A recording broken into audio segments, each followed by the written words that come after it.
जय माता दी मित्रों, बड़ों को प्रणाम और छोटों को प्यार। आज हम बृहस्पतिवार व्रत की कथा का श्रवण करेंगे।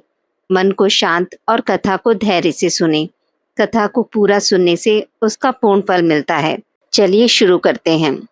ओम श्री बृहस्पति नमः।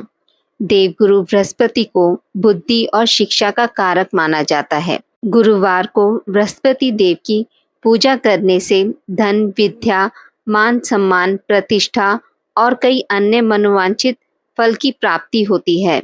धार्मिक ग्रंथों के अनुसार गुरुवार को भगवान बृहस्पति की पूजा का विधान है। गुरुवार के दिन व्रत और कथा सुनने से घर परिवार में सुख समृद्धि बनी रहती है। बृहस्पतिवार व्रत कथा प्राचीन समय की बात है। भारतवर्ष में एक प्रतापी राजा राज्य करता था। वह नित्य गरीबों और ब्राह्मणों की सहायता करता था। यह बात उसकी रानी को अच्छी नहीं लगती थी। वह ना तो गरीबों को दान देती, ना ही भगवान का पूजन करती थी और राजा को भी दान देने से मना किया करती थी। एक दिन राजा शिकार खेलने वन को गए हुए थे तो रानी महल में अकेली थी। उसी समय बृहस्पति देव साधु वेश में राजा के महल में भिक्षा के लिए गए और भिक्षा मांगी। रानी ने भिक्षा देने से इनकार किया और कहा, हे साधु महाराज, मैं तो दान पुण्य से तंग आ गई हूँ। मेरे पति सारा धन लुटाते रहते हैं।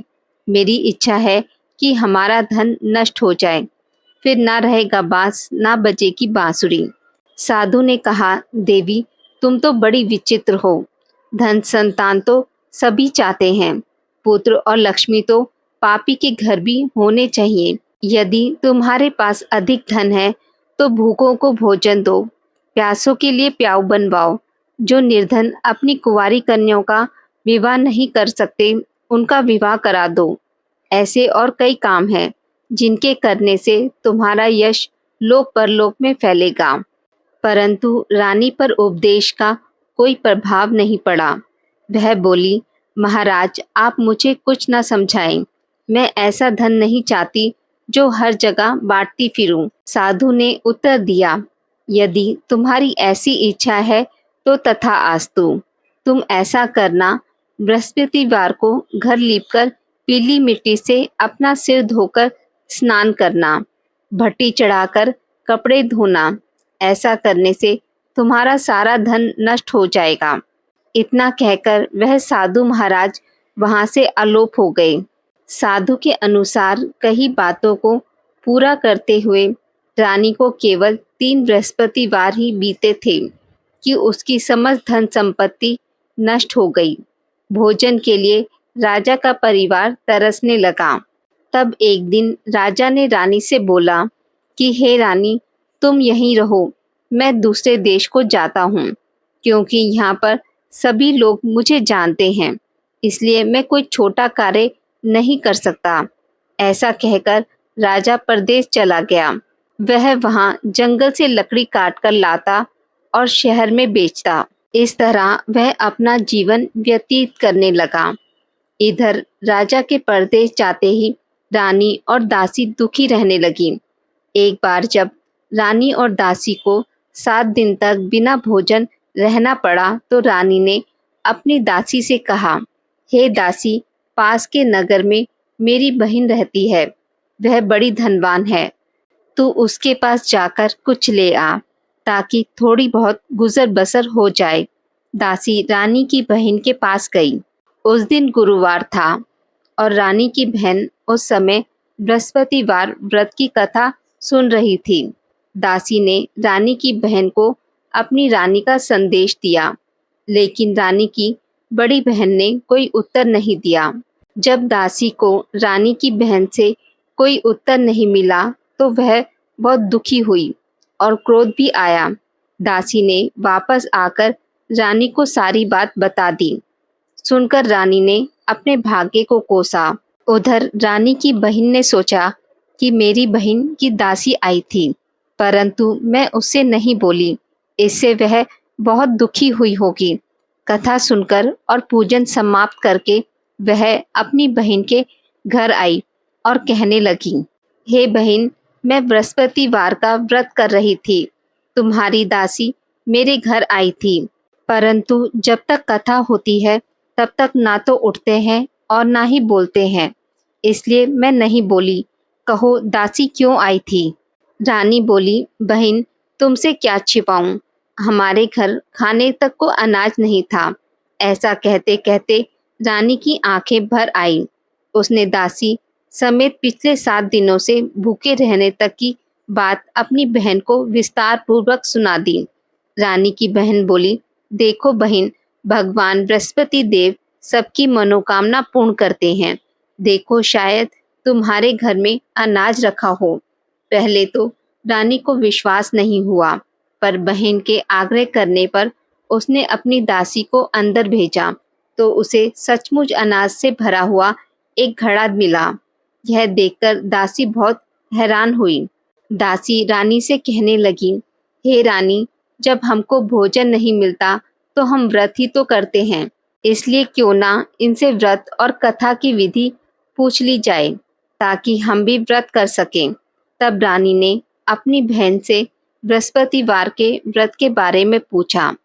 उसकी बहन ने बताया, बृहस्पतिवार के व्रत में चने की दाल और मुनक्का से विष्णु भगवान का केले की जड़ से पूजन करें तथा दीपक जलाएं, व्रत कथा सुने और पीला भोजन ही करें। इससे बृहस्पति देव प्रसन्न होते हैं। व्रत और पूजन विधि बताकर रानी की बहन अपने घर लौट आई। 7 दिन के बाद जब गुरुवार आया तो रानी और दासी ने व्रत रखा। घुड़साल में जाकर चना और दाल लेकर आई। फिर उसने केले की जड़ तथा विष्णु भगवान का पूजन किया। अब पीला भोजन कहाँ से आए, इस बात को लेकर दोनों बहुत दुखी थी। चूंकि उन्होंने व्रत रखा था, इसलिए बृहस्पति देव उनसे प्रसन्न थे। इसलिए वह एक साधारण व्यक्ति का रूप धारण कर 2 थालों में सुंदर पीला भोजन दासी को दे गए। भोजन पाकर दासी प्रसन्न हुई और फिर रानी के साथ मिलकर भोजन ग्रहण किया। उसके बाद वे सभी गुरुवार को व्रत और भोजन करने लगीं। बृहस्पति भगवान की कृपा से उनके पास फिर से धन संपत्ति आ गई, परंतु रानी फिर से आलस्य करने लगी। तब दासी बोली, देखो रानी, तुम पहले भी इसी प्रकार आलस्य करती थी। तुम्हें धन रखने में कष्ट होता था, इस कारण सभी धन नष्ट हो गया, और अब जब भगवान बृहस्पति की कृपा से धन मिला है तो तुम्हें फिर से आलस्य होता है। रानी को समझाते हुए दासी कहती है कि बड़ी मुसीबतों के बाद हमने यह धन पाया है, इसलिए हमें दान और पुण्य करना चाहिए। भूखे मनुष्यों को भोजन कराना चाहिए, जिससे तुम्हारे कुल का यश बढ़ेगा, स्वर्ग की प्राप्ति होगी, पितृ प्रसन्न होंगे। दासी की बात मानकर रानी अपना धन शुभ कार्यों में खर्च करने लगी, जिससे पूरे नगर में उसका यश फैलने लगा। एक दिन राजा दुखी होकर जंगल में एक पेड़ के नीचे आसन जमाकर बैठ गया। वह अपनी दशा को याद करके व्याकुल होने लगा। बृहस्पतिवार का दिन था। एकाएक उसने देखा कि निर्जन वन में एक साधु प्रकट हुए। साधु वेश में बृहस्पति देवता थे। लकड़हारे के सामने आकर बोले, हे लकड़हारे, इस सुनसान जंगल में तू चिंता मगन क्यों बैठा है? लकड़हारे ने हाथ जोड़कर प्रणाम किया और उत्तर दिया, महात्मा जी, आप सब कुछ जानते हैं, मैं क्या कहूँ। यह कहकर रोने लगा और साधु को अपनी आत्मकथा सुनाई। महात्मा जी ने कहा, तुम्हारी स्त्री ने बृहस्पति के दिन बृहस्पति भगवान का अनादर किया है, जिसके कारण रुष्ट होकर उन्होंने तुम्हारी यह दशा कर दी। अब तुम चिंता को दूर करके मेरे कहने पर चलो, तो तुम्हारे सब कष्ट दूर हो जाएंगे और भगवान पहले से अधिक संपत्ति देंगे। तुम बृहस्पतिवार के दिन कथा किया करो। 2 पैसों के चने मुनक्का लाकर उसका प्रसाद बनाओ और शुद्ध जल से लोटे में शक्कर मिलाकर अमृत तैयार करो। कथा के पश्चात सारे परिवार और सुनने वाले प्रेमियों में अमृत व प्रसाद बांटकर आप भी ग्रहण करो। ऐसा करने से भगवान तुम्हारी सभी मनोकामनाएं पूरी करेंगे। साधु के ऐसे वचन सुनकर लकड़हारा बोला, हे प्रभु, मुझे लकड़ी बेचकर इतना पैसा नहीं मिलता जिससे भोजन के उपरांत कुछ बचा सकूं। मैंने रात्रि में अपनी स्त्री को व्याकुल देखा है। मेरे पास कुछ भी नहीं जिससे मैं उसकी खबर मांग सकूं। साधु ने कहा, हे लकड़हारे, तुम किसी बात की चिंता मत करो। बृहस्पति के दिन तुम रोजाना की तरह लकड़ियों को लेकर शहर जाओ। तुमको रोज से दुगना धन प्राप्त होगा, जिससे तुम भली भांति भोजन कर लोगे तथा बृहस्पति देव की पूजा का सामान भी आ जाएगा। इतना कहकर साधु अंतर्ध्यान हो गए। धीरे धीरे समय व्यतीत होने पर फिर वही बृहस्पतिवार का दिन आया। लकड़हारा जंगल से लकड़ी काटकर किसी शहर में बेचने को गया। उसे उस दिन और दिनों से अधिक पैसा मिला। राजा ने चना गुड़ आदि लाकर गुरुवार का व्रत किया। उस दिन से उसके सभी कलेश दूर हो गए। परंतु जब दोबारा गुरुवार का दिन आया तो बृहस्पतिवार का व्रत करना भूल गया। इस कारण बृहस्पति देव नाराज हो गए। उस दिन उस नगर के राजा ने विशाल यज्ञ का आयोजन किया तथा शहर में यह घोषणा करा दी कि कोई भी मनुष्य अपने घर में भोजन न बनावे, न आग जलावे। समस्त जनता मेरे यहाँ भोजन करने आवे। इस आज्ञा को जो नहीं मानेगा उसे फांसी की सजा दी जाएगी। इस तरह की घोषणा संपूर्ण नगर में करवा दी गई। राजा की आज्ञा अनुसार शहर के सभी लोग भोजन करने गए, लेकिन लकड़हारा कुछ देर से पहुंचा, इसलिए राजा उसको अपने साथ घर लिवा ले गए और ले जाकर भोजन करा रहे थे तो रानी की दृष्टि उस खूंटी पर पड़ी जिस पर उसका हार लटका हुआ था। वह वहां पर दिखाई नहीं दिया। रानी ने निश्चय किया कि मेरा हार इसी मनुष्य ने लिया है। उसी समय सिपाहियों को बुलाकर उसको कारागार में डलवा दिया। जब लकड़हारा कारागार में पड़ गया और बहुत दुखी होकर विचार करने लगा कि ना जाने कौन से पूर्व जन्म के कर्म से मुझे यह दुख प्राप्त हुआ है, और उसी साधु को याद करने लगा जो कि जंगल में मिला था। उसी समय तत्काल बृहस्पति देव साधु के रूप में प्रकट हुए और उसकी दशा को देखकर कहने लगे, अरे मूर्ख, तूने बृहस्पति देव की कथा नहीं करी, इसी कारण तुझे दुख प्राप्त हुआ है। अब चिंता मत कर। बृहस्पतिवार के दिन कारागार के दरवाजे पर 4 पैसे पड़े मिलेंगे। उनसे तू बृहस्पति देव की पूजा करना, तेरे सभी कष्ट दूर हो जाएंगे। बृहस्पति देव के दिन उसे 4 पैसे मिले। लकड़हारे ने कथा कही। उसी रात्रि को बृहस्पति देव ने उस नगर के राजा को स्वप्न में कहा, हे राजा, तूने जिस आदमी को कारागार में बंद कर दिया है वह निर्दोष है, वह राजा है, उसे छोड़ देना। रानी का हार उसी खूंटी पर लटका हुआ है। अगर तू ऐसा नहीं करेगा तो मैं तेरे राज्य को नष्ट कर दूंगा। इस तरह रात्रि के स्वप्न को देखकर राजा प्रातःकाल उठा। खूंटी पर हार देखकर लकड़हारे को बुलाकर क्षमा मांगी तथा लकड़हारे को योग्य सुंदर वस्त्र आभूषण देकर विदा कर दिया। बृहस्पति देव की आज्ञा अनुसार लकड़हारा अपने नगर को चल दिया। राजा जब अपने नगर के निकट पहुंचा तो उसे बड़ा आश्चर्य हुआ। नगर में पहले से अधिक बाग, तालाब, कुएं तथा बहुत सी धर्मशाला, मंदिर आदि बन गई हैं। राजा ने पूछा, यह किसका बाग और धर्मशाला है? तब नगर के सब लोग कहने लगे, यह सब रानी और बांदी के हैं। तो राजा को आश्चर्य हुआ और गुस्सा भी आया। जब रानी ने यह खबर सुनी कि राजा आ रहे हैं तो उसने बांदी से कहा कि हे दासी, देख राजा हमें कितनी बुरी हालत में छोड़ के गए थे। हमारी ऐसी हालत देखकर वह लौट ना जाएं, इसलिए तू दरवाजे पर खड़ी हो जा। आज्ञा अनुसार दासी दरवाजे पर खड़ी हो गई। राजा आए तो उन्हें अपने साथ लिवा लाई। तब राजा ने क्रोध करके अपनी रानी से पूछा कि तुम्हें यह धन कैसे प्राप्त हुआ? तब उन्होंने कहा कि हमें यह सब धन बृहस्पति देव के इस व्रत के प्रभाव से प्राप्त हुआ है। राजा ने निश्चय किया कि 7 रोज बाद सभी बृहस्पति देव का पूजन करते हैं, परंतु मैं प्रतिदिन में 3 बार कहानी तथा रोज व्रत किया करूँगा। अब हर समय राजा के दुपट्टे में चने की दाल बंधी रहती तथा दिन में 3 बार कहानी कहता।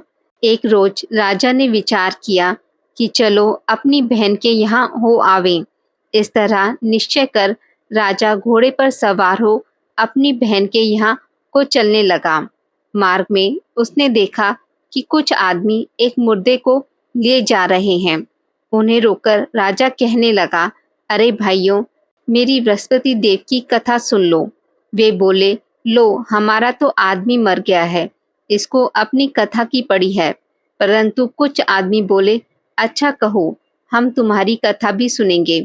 राजा ने दाल निकाली और जब कथा आधी हुई थी कि मुर्दा हिलने लग गया और जब कथा समाप्त हो गई तो राम राम करके मनुष्य खड़ा हो गया। आगे मार्ग में उसे किसान खेत में हल चलाता मिला। राजा ने उसे देख और उससे बोले, अरे भैया, तुम मेरी बृहस्पतिवार की कथा सुन लो। किसान बोला, जब तक मैं तेरी कथा सुनूंगा तब तक 4 हरैया जोत लूंगा। जा अपनी कथा किसी और को सुनाना। इस तरह राजा के हटते ही बैल पछाड़ खाकर गिर गए तथा किसान के पेट में बड़ी जोर से दर्द होने लगा। उसी समय उसकी माँ रोटी लेकर आई। उसने जब यह देखा तो उसने अपने पुत्र से सब हाल पूछा और बेटे ने सभी हाल कह दिया। तो बुढ़िया दौड़ी दौड़ी उस घुड़सवार के पास गई और बोली कि मैं तेरी कथा सुनूंगी, तू अपनी कथा मेरे खेत पर चलकर ही कहना। राजा ने बुढ़िया के खेत पर जाकर कथा कही, जिसके सुनते ही वह बैल उठ खड़े हुए तथा किसान के पेट का दर्द भी खत्म हो गया। राजा अपनी बहन के घर पहुंचा। बहन ने भाई की खूब मेहमानी की। दूसरे रोज प्रातःकाल राजा जागा तो वह देखने लगा कि सब लोग भोजन कर रहे हैं। राजा ने अपनी बहन से कहा, ऐसा कोई मनुष्य है जिसने भोजन नहीं किया हो, जो मेरी बृहस्पतिवार की कथा सुन ले। बहन बोली, हे भैया, यह देश ऐसा ही है कि पहले यहाँ लोग भोजन करते हैं, बाद में अन्य काम करते हैं। अगर कोई पड़ोस में हो तो देख आऊं। वह ऐसा कहकर देखने गई, परंतु उसे कोई ऐसा व्यक्ति नहीं मिला जिसने भोजन ना किया हो। अतः वह कुमार के घर गई, जिसका लड़का बीमार था। उसे मालूम हुआ कि उनके यहाँ 3 रोज से किसी ने भोजन नहीं किया है। रानी ने अपने भाई की कथा सुनने के लिए कुम्हार से कहा। वह तैयार हो गया। राजा ने जाकर बृहस्पतिवार की कथा कही, जिसको सुनकर उसका लड़का ठीक हो गया। अब तो राजा की प्रशंसा होने लगी। एक रोज राजा ने अपनी बहन से कहा कि हे बहन, हम अपने घर को जाएंगे, तुम भी तैयार हो जाओ। राजा की बहन ने अपनी सास से कहा। सास ने कहा, हाँ चली जा, परंतु अपने लड़कों को मत ले जाना, क्योंकि तेरे भाई के कोई औलाद नहीं है। बहन ने अपने भाई से कहा, हे भैया, मैं तो चलूंगी, पर कोई बालक नहीं जाएगा। राजा बोला, जब कोई बालक नहीं चलेगा तुम ही क्या करोगी। बड़े दुखी मन से राजा अपने नगर को लौट आया। राजा ने अपनी रानी से कहा, हम निर्वंशी हैं, हमारा मुंह देखने का धर्म नहीं है और कुछ भोजन आदि नहीं किया। रानी बोली, हे प्रभु, बृहस्पति देव ने हमें सब कुछ दिया है, वह हमें औलाद अवश्य देंगे। उसी रात बृहस्पति देव ने राजा को स्वप्न में कहा, हे राजा, उठ, सभी सोच त्याग दे, तेरी रानी गर्भ से है। राजा को यह बात सुनकर बड़ी खुशी हुई। 9वें महीने में उसके गर्भ से एक सुंदर पुत्र पैदा हुआ। तब राजा बोला, हे रानी, स्त्री बिना भोजन के रह सकती है, पर बिना कहे नहीं रह सकती। जब मेरी बहन आवे तुम उसे कुछ कहना मत। रानी ने सुनकर हाँ कर दिया। जब राजा की बहन ने यह शुभ समाचार सुना तो वह बहुत खुश हुई तथा बधाई लेकर अपने भाई के यहाँ आई। तभी रानी ने कहा, घोड़ा चढ़कर तो नहीं आई, गधा चढ़ी आई। राजा की बहन बोली, भाभी, मैं इस प्रकार ना कहती तो तुम्हें औलाद कैसे मिलती। बृहस्पति देव ऐसे ही हैं, जैसे जिसकी मन में कामनाएं हैं सभी को पूर्ण करते हैं। जो सद्भावना पूर्वक बृहस्पतिवार का व्रत करता है एवं कथा पढ़ता है अथवा सुनता है, दूसरों को सुनाता है, बृहस्पति देव उसकी सभी मनोकामना पूर्ण करते हैं। भगवान बृहस्पति देव उसकी सदैव रक्षा करते हैं। संसार में जो मनुष्य सद्भावना से भगवान जी का पूजन व्रत सच्चे हृदय से करते हैं तो उनकी सभी मनोकामनाएं पूर्ण करते हैं। जैसी सच्ची भावना से रानी और राजा ने उनकी कथा का गुणगान किया तो उनकी सभी इच्छाएं बृहस्पति जी ने पूर्ण की थी। इसलिए पूर्ण कथा सुनने के बाद प्रसाद लेकर जाना चाहिए। हृदय से उनका मनन करते हुए जयकारा बोलना चाहिए। बोलो बृहस्पति देव की जय। प्राचीन काल में एक ब्राह्मण रहता था। वह बहुत ही निर्धन था। उसके कोई संतान नहीं थी। उसकी स्त्री बहुत मालिनता के साथ रहती थी। वह स्नान न करती, किसी देवता का पूजन न करती। इससे ब्राह्मण देवता बड़े दुखी थे। बेचारे बहुत कुछ कहते थे, किंतु उसका कुछ परिणाम न निकला। भगवान की कृपा से ब्राह्मण की स्त्री के कन्या रूपी रत्न पैदा हुआ। कन्या बड़ी होने पर प्रातः स्नान करके विष्णु भगवान का जाप व बृहस्पतिवार का व्रत करने लगी। अपने पूजन पाठ को समाप्त करके विद्यालय जाती तो अपनी मुट्ठी में जौ भर के ले जाती और पाठशाला के मार्ग में डालती जाती। तब ये जौ स्वर्ण के जौ हो जाते। लौटते समय उनको बिनकर घर ले आती। एक दिन वह बालिका सूप में उस सोने के जौ को फटक कर साफ कर रही थी कि उसके पिता ने देख लिया और कहा, हे बेटी, सोने के जौ के लिए सोने का सूप होना चाहिए। दूसरे दिन बृहस्पतिवार था। इस कन्या ने व्रत रखा और बृहस्पति देव से प्रार्थना करके कहा, मैंने आपकी पूजा सच्चे मन से की हो तो मेरे लिए सोने का सूप दे दो। बृहस्पति देव ने उसकी प्रार्थना स्वीकार कर ली।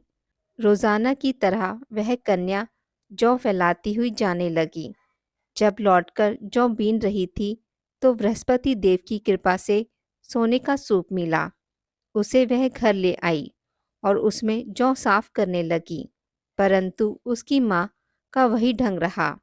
एक दिन की बात है कि वह कन्या सोने के सूप में जौ साफ कर रही थी। उस समय उस शहर का राजकुमार वहां से होकर निकला। इस कन्या के रूप और कार्य को देखकर मोहित हो गया तथा अपने घर आकर भोजन तथा जल त्याग कर उदास होकर लेट गया। राजा को इस बात का पता लगा तो अपने प्रधानमंत्री के साथ उसके पास गए और बोले, हे बेटा, तुम्हें किस बात का कष्ट है? किसी ने अपमान किया है अथवा और कारण हो सो कहो। मैं वही कार्य करूँगा जिसमें तुम्हें प्रसन्नता हो। अपने पिता की राजकुमार ने बातें सुनी तो वह बोला, मुझे आपकी कृपा से किसी बात का दुख नहीं है। किसी ने मेरा अपमान नहीं किया है, परंतु मैं उस लड़की से विवाह करना चाहता हूँ जो सोने के सूप में जौ साफ कर रही थी। यह सुनकर राजा आश्चर्य में पड़ गया और बोला, हे बेटा, इस तरह की कन्या का पता तुम ही लगाओ। मैं उसके साथ तुम्हारा विवाह अवश्य ही करवा दूंगा। राजकुमार ने उस लड़की के घर का पता बतलाया। तब मंत्री उस लड़की के घर गए और ब्राह्मण देवता को सभी हाल बतलाया। ब्राह्मण देवता राजकुमार के साथ अपनी कन्या का विवाह करने के लिए तैयार हो गए तथा विधि विधान के अनुसार ब्राह्मण की कन्या का विवाह राजकुमार के साथ हो गया। कन्या के घर से जाते ही पहले की भांति उस ब्राह्मण देवता के घर में गरीबी का निवास हो गया। अब भोजन के लिए भी अन्न बड़ी मुश्किल से मिलता था। एक दिन दुखी होकर ब्राह्मण देवता अपनी पुत्री के पास गए। बेटी ने पिता को दुखी अवस्था में देखा और अपनी माँ का हाल पूछा। तब ब्राह्मण ने सभी हाल कहा। कन्या ने बहुत सा धन देकर अपने पिता को विदा कर दिया। इस तरह ब्राह्मण का कुछ समय सुखपूर्वक व्यतीत हुआ। कुछ दिन बाद फिर वही हाल हो गया। ब्राह्मण फिर अपनी कन्या के यहाँ गया और सारा हाल कहा तो लड़की बोली, हे पिताजी, आप माताजी को यहाँ लिवा लाओ। मैं उन्हें सारी विधि बता दूंगी, जिससे गरीबी दूर हो जाए। ब्राह्मण देवता अपनी स्त्री को साथ लेकर पहुँचे तो अपनी माँ को समझाने लगी, हे माँ, तुम प्रातःकाल प्रथम स्नान आदि करके विष्णु भगवान का पूजन करो, तो सब दरिद्रता दूर हो जाएगी। परंतु उसकी माँ ने एक भी बात नहीं मानी और प्रातःकाल उठकर अपनी पुत्री के बच्चों की झूठन को खा लिया। इससे उसकी पुत्री को भी बहुत गुस्सा आया और एक रात को कोठरी से सभी सामान निकाल दिया और अपनी माँ को उसने बंद कर दिया। प्रातःकाल उसे निकाला तथा स्नान आदि करा के पाठ करवाया तो उसकी माँ की बुद्धि ठीक हो गई और फिर प्रत्येक बृहस्पतिवार को व्रत रखने लगी। इस व्रत के प्रभाव से उसके माँ बाप बहुत ही धनवान और पुत्रवान हो गए और बृहस्पति जी के प्रभाव से इस लोक के सुख भोगकर स्वर्ग को प्राप्त हुए। सभी बोलो विष्णु भगवान की जय, बोलो बृहस्पति देव की जय। भगवान बृहस्पति देव की आरती। जय बृहस्पति देवा, ओम जय बृहस्पति देवा। छिन छिन भोग लगाऊं, कदली फल मेवा। ओम जय बृहस्पति देवा, जय बृहस्पति देवा। तुम पूर्ण परमात्मा, तुम अंतर्यामी। जगत पिता जगदीश्वर, तुम सबके स्वामी। ओम जय बृहस्पति देवा, जय बृहस्पति देवा। चरणामृत निज निर्मल, सब पातक हरता। सकल मनोरथ दायक, कृपा करो भरता। ओम जय बृहस्पति देवा, जय बृहस्पति देवा। तन मन धन अर्पण कर, जो जन शरण पड़े। प्रभु प्रकट तब होकर, आकर द्वार खड़े। ओम जय बृहस्पति देवा, जय बृहस्पति देवा। दीन दयाला दयानिधि, भक्तन हितकारी। पाप दोष सब हरता, भव बंधन हारी। ओम जय बृहस्पति देवा, जय बृहस्पति देवा। सकल मनोरथ दायक, सब संशय हारो। विषय विकार मिटाओ, संतन सुखकारी। ओम जय बृहस्पति देवा, जय बृहस्पति देवा। जो कोई आरती तेरी प्रेम सहित गावे। जेठानंद आनंद कर, सो निश्चय पावे। ओम जय बृहस्पति देवा, जय बृहस्पति देवा। सब बोलो विष्णु भगवान की जय, बोलो बृहस्पति देव भगवान की जय। आज की इस वीडियो में बस इतना ही। मित्रों, अगर आपको मेरी वीडियोस पसंद आती हैं तो इसे लाइक और शेयर ज़रूर करें और पूजा पाठ से जुड़ी जानकारी के लिए मेरे चैनल को सब्सक्राइब करना ना भूलें। धन्यवाद।